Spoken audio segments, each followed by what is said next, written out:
We couldn't afford presents for your kids this year, Mom said softly, her eyes beginning to avoid mine. I nodded, keeping my expression neutral. It was Christmas Eve. My twins sat on the carpet, coloring on the backs of leftover gift wrap, still smiling, still hopeful. I said it was fine, that we understood, that we were just happy to be together. Then my sister's SUV pulled into the driveway, doors flying open like a movie scene. Her kids tumbled out wearing designer boots, perfect curls, and that look that said, "We're the favorites, and we know it." We watched as they tore into boxes marked with their names in gold calligraphy. iPads, sneakers that cost more than my rent, tickets to a concert I knew my daughter had quietly wished for. Wow, Santa really outdid himself, Mom beamed. I looked at my kids, still smiling, still pretending. I zipped up their coats, one button, then the next, then the next. Dad chuckled from behind his paper. You know, times are hard. And that was it. I packed our things, whispered something soft to my kids, and we left. No raised voices, no tears, just the sound of boots on tile. The next morning, I woke up, poured my coffee, and opened my laptop. I typed a single post, not angry, just honest. Within 15 minutes, my phone started ringing. Cousins, aunts, even Mom. Because sometimes the truth doesn't need to shout. It just needs to be seen. My name is Sabrina Lowe. I'm 34. And if you think you know how this ends, stay tuned. What happens when the invisible daughter finally says, "I was there, I noticed, and I remember everything"? My post wasn't dramatic. No names, no accusations, just a photo of my kids that morning, sitting cross-legged on the floor, smiling over mugs of cocoa and dollar store candy canes.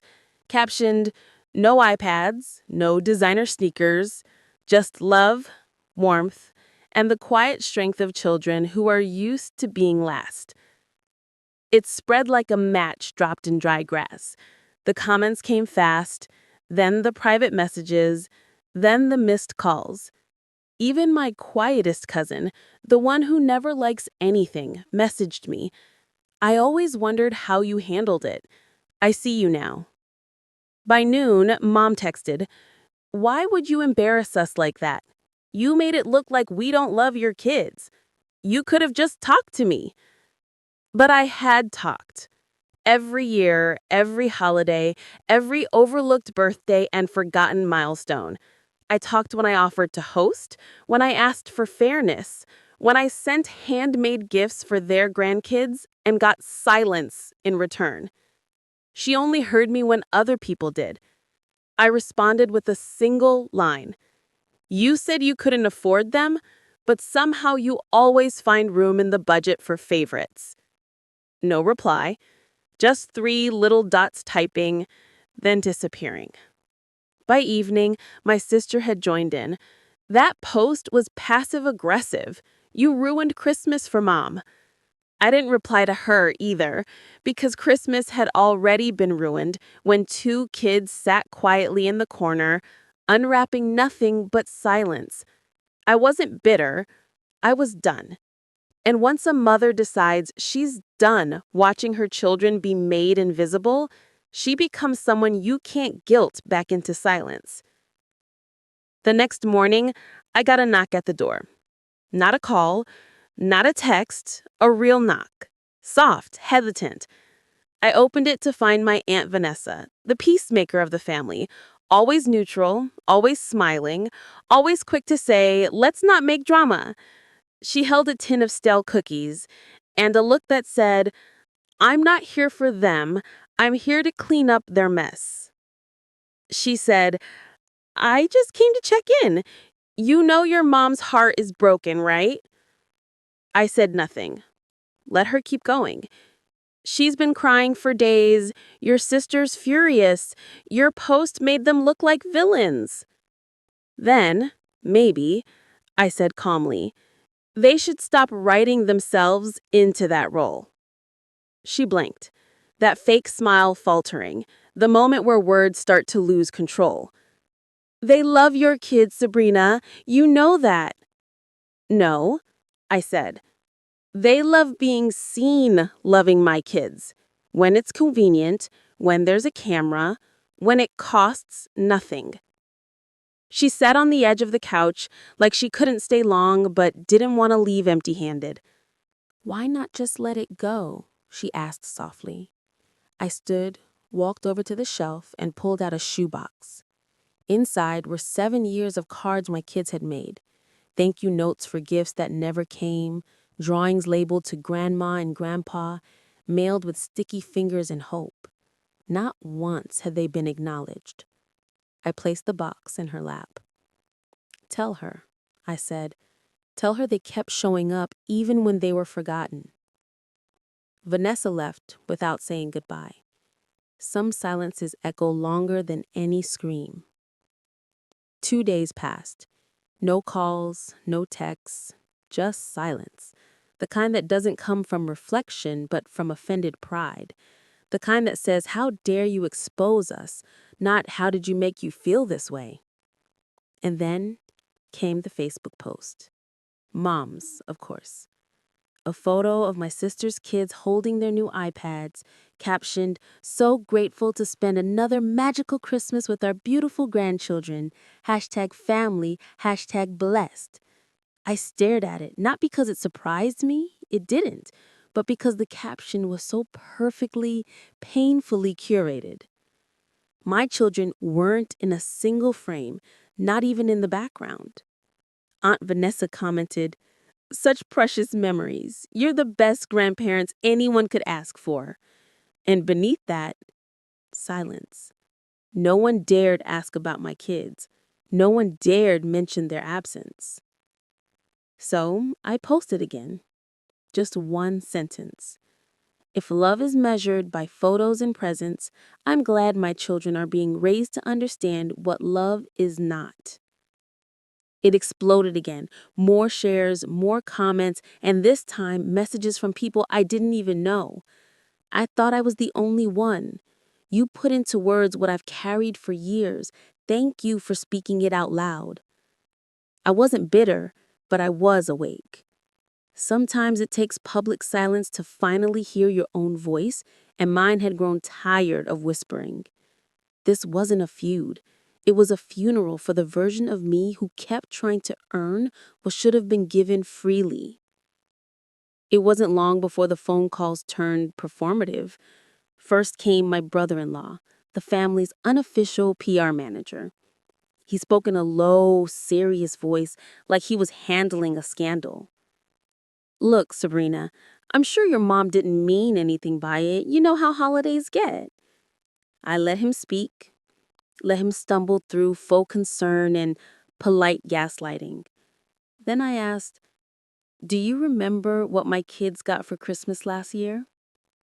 Silence. A pause. A throat clear. They weren't at the main party, right? They were. They were sitting next to you. They each got a $5 coffee card and a used coloring book. He didn't respond. He didn't need to. I hung up. This wasn't about money. It never had been. It was about effort. About love that didn't need to be flashy, just fair. That evening, my daughter asked, did Grandma forget about us again? I paused, then told her the truth. No, baby. She just remembered your cousins louder. She nodded like she understood more than I wanted her to. Because she did. Kids always do. I opened the top drawer of my desk and pulled out the birthday card Mom had sent me 2 months earlier.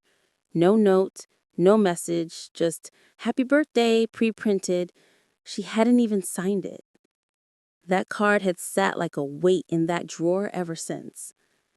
I handed it to my daughter. Do you want to draw something on it? She did. A heart, 2 stick figures, One tiny line underneath, maybe next year. I took a photo of it, saved it not for vengeance, but for proof that I wasn't crazy and they weren't invisible. By the following week, I stopped expecting apologies, not out of bitterness, but out of clarity.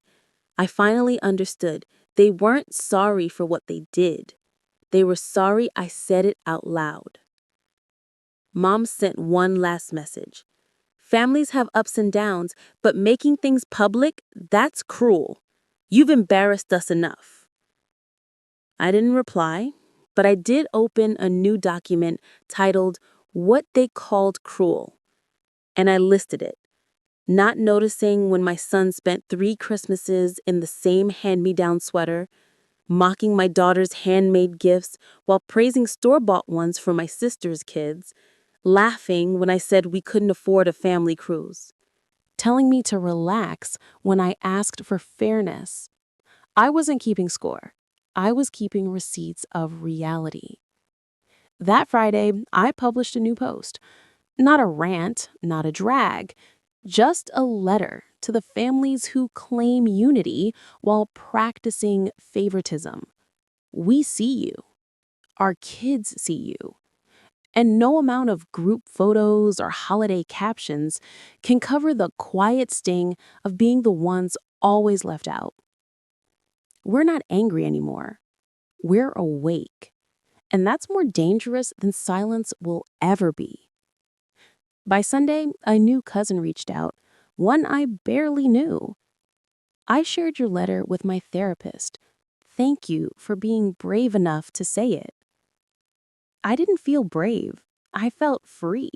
Because sometimes the most radical thing a woman can do is stop asking people to remember what they refuse to see and start documenting it instead.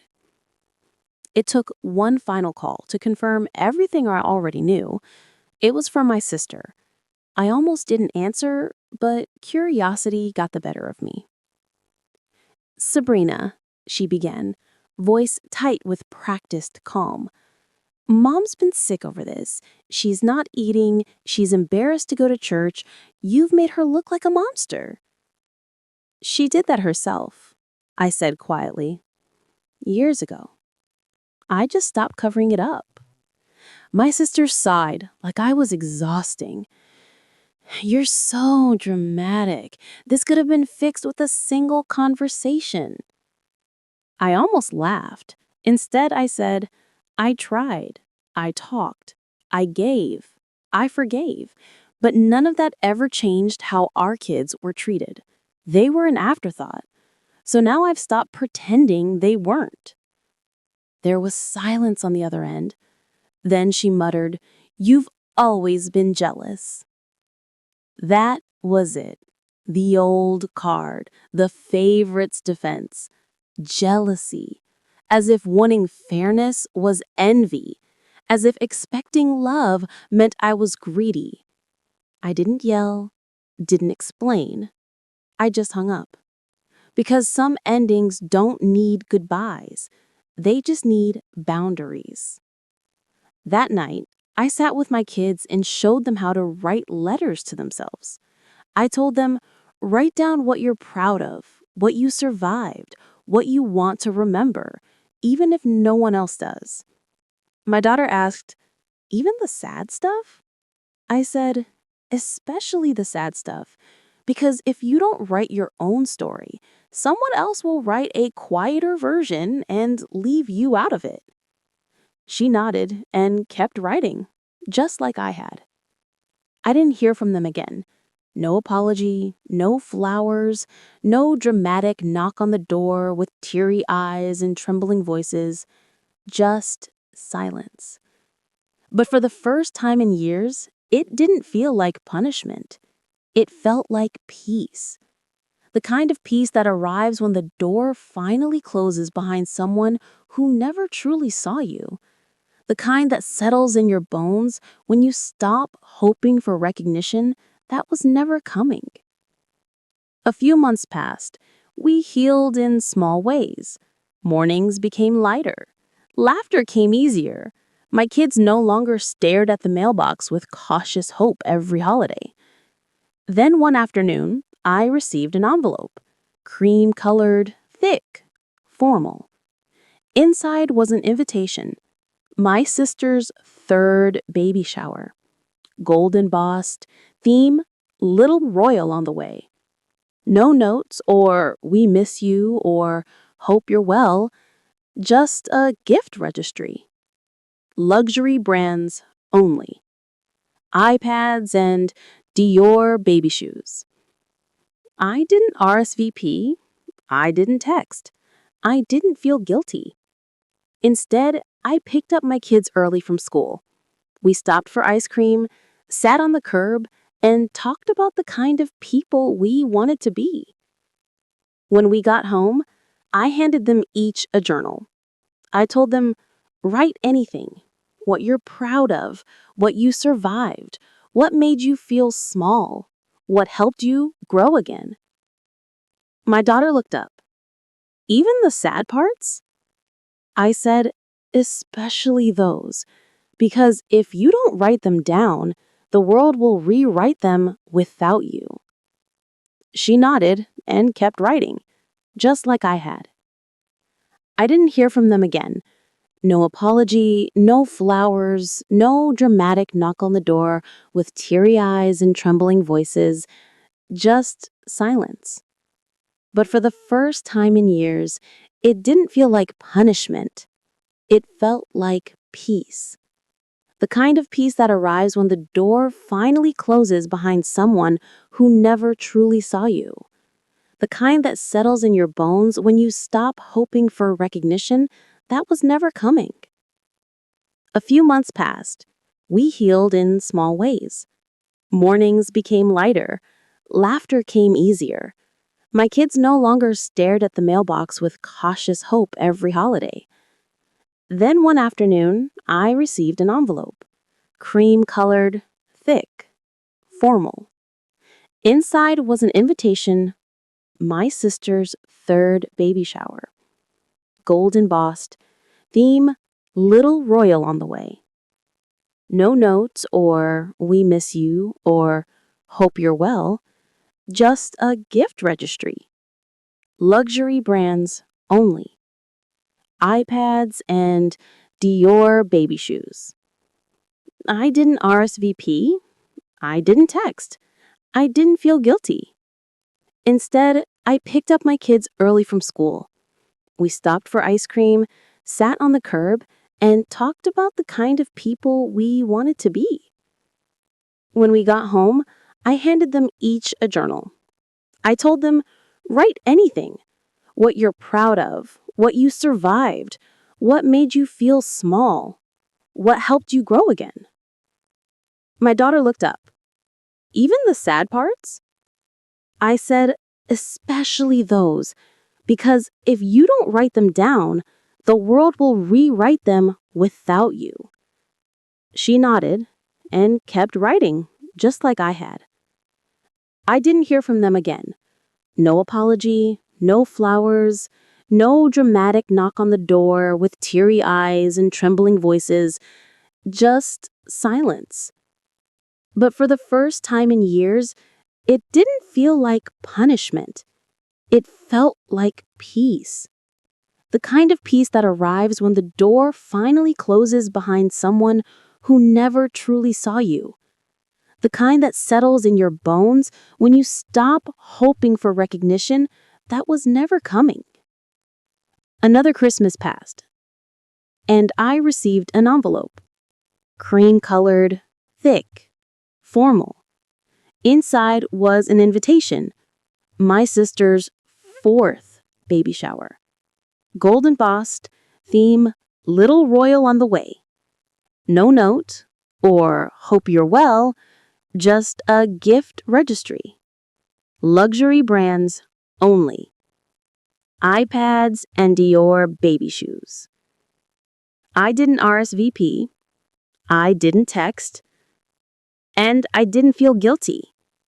Instead, I picked up my kids early from school.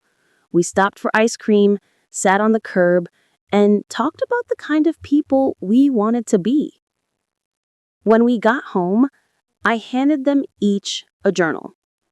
I told them, write anything.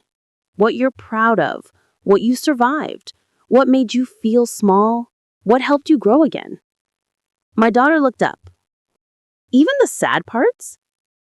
I said, especially those. Because if you don't write them down, the world will rewrite them without you. She nodded and kept writing. That night, I posted one final thing. A photo of us. Nothing glamorous, just my son laughing mid-bite, my daughter wrapped in a blanket, cheeks sticky from marshmallows. The caption read, "Sometimes peace isn't found in forgiveness. Sometimes it's found in the quiet act of no longer begging to be remembered." I turned off the comments, not out of anger, but out of completion. They could tell their version. Say I was dramatic, say I overreacted, say I distanced myself. They'd be right. I did distance myself. From hurt, from favoritism, from invisible roles labeled beautiful daughter. I distanced myself so my kids wouldn't grow up thinking love came with conditions. And that Christmas, our first without them, was simple, messy, real. We danced in pajamas, we built a crooked gingerbread house, and we knew, without question, we were enough. A woman spends years quietly supporting her parents, showering them with financial help, love, and effort, only to watch them constantly favor her sister's children, leaving her own kids overlooked and forgotten.